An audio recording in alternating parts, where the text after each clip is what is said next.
Sanibonani balandeli baPhongolo. Yes.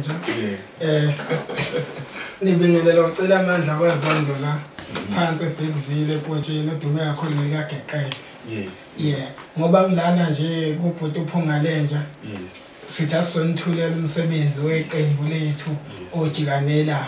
Yes. Umsebenzi omuhle sinithulela wona.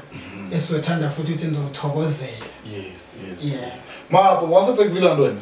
Ngiphuma khona impela eBigville. Oh, kude anganga ngini nasemazizini. Kuseduze kakhulu futhi kuseduze impela. Oh, hayi. Asiphila. Usho ukuthi sizoba umkhaya madozi nje. Hayi siyabonga kakhulu siyakuzwa bhuti. Umfokazi wami sechazile bafowethu babaculi bhuti sacela uthathe ithuba ubingelela abantu. Oh cha ngizobingelela nje abalandeli bala ekhaya. Yes. kwaPhongolo. Yes. Ukilizika lo umfana kaMkhize phansi enkandla. Yes. Bayebethika bamazi ukhima abafaza uphele emashalofini. Yes. Angazi babekubona iphloko. Ongu leader nohola iqembu loJikanelanga. Yes. Esisonethulela lona namhlanje. Okay.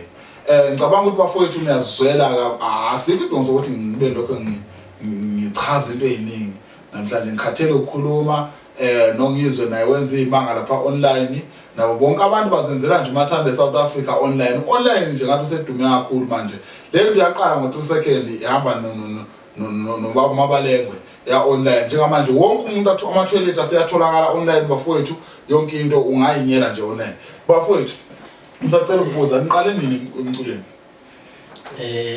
endimeni yomculo mfowethu sifike 2012. Okay. Sisebenza namaqembu nje ahlukahlukene. Yes. Sisabambisana sesafoma iqembu esafika ngalo kwangabafana bakwaNgqongo. Okay. Sisebenzisabambisene noGimi uGatsheni. Yes. Abanye abafuthu bakwaNgqongo. Yes. Nomunye mfuthu isinaye eqenjini ongekho njengamanje uNcemadogo. Okay. Nomunye uSibuko osesothe Nzimhlobo. Okay. Saphusha nje since 2012 siphusha amademo. Yes. Uthe 2013 kwaba khona ungaboni ngasolinye nabafowethu. Yes. Sahamba noGatsheni. Yes. Sakhipha abalayezi abahle. Yes. Sasebenzisana washintsha igama labalayezi wakhipha uKhuza Ndlovu.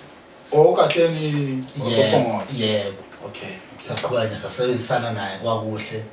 Kuthe ngo2017 la siqale khona ukuyimela sakhipha oJikanelanga. Okay. Ifirst album yethu leyo ebihloko ebisithi Bachoma. Yebo. Man, ngicabanga ukuthi ngikuzwa kahle mothi nakhipha ialbum ethi abaqwayiza abahle. Sasiqwayiza sithi abantu osho ngithe sasiqwayiza ngaleso sikhathi iqembu silala ngabalayisi. Abalayisi. Yeah. Okay, ayezwakala bafowethu. Hawu, lisebenza noGatsheni isichomana sasoPhongolo. uGatsheni iGagu lasoPhongolo. Oh. So bekuphi umnyaka nihlukane ngomuphi unyaka? 2017 ngasho ukuthi nakhona 2017 besisebenzisana naye ngoba kuyiboJikanelanga besibhekwa nguye. Okay. Sisebenzile naye. Oh. Yes. So zikhona ingoma akhona ziyatholakala mhlambe online. Kulezo ngoma lezi lo album leyo sikhona ku YouTube. Okay. Yes. Iya-downloadeka. Ilena esisebenze ngaphandle kwakhe. Kodwa cha khona. Sisebenze ngenxa yokuthi nabebhizi. Yes. Yebo. Mhlambe niyayisaba ininduku ngoba manje ungeza umuntu eshesha athi hayi akukho lutho. Yenze ukuthi usevumile ungaphansi kwencindezi ulawo ubhuti. Cha hayi ubhuti hayi induku into esikhule ngayo sijwayele. Umdlalo wensizwa siyawazi. Yes. Khala. Yes. Mhlambe nakuyo iCD lezi yakhala sazi. Yes.